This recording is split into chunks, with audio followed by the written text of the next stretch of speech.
So, mao to guys, no? Di jud lalim nga manarbaho. Especially, number one nga kontra nato kay ang stress. Di gina mawala.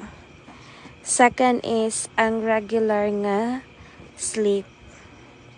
So, dako lang jud kay ang privilege nako karon no nga nakahangi ako sa akong management nga i-exchange ako sa morning shift because I'm pregnant and I need to have a lot of rest. Kay lisod na, dili nga ni mukubol unya ni atong baby dristiyan. Nilang joke lang.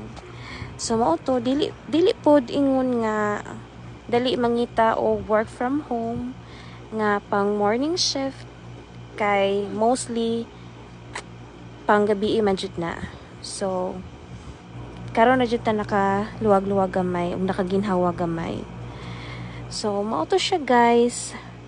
Laban lang jud ta mga inahan. Di lang ta padalas mga stress diha sa life. Kumbati lang gihapon. So mang out na tanong kay alas 6 naman. So tihaya sa tagamay.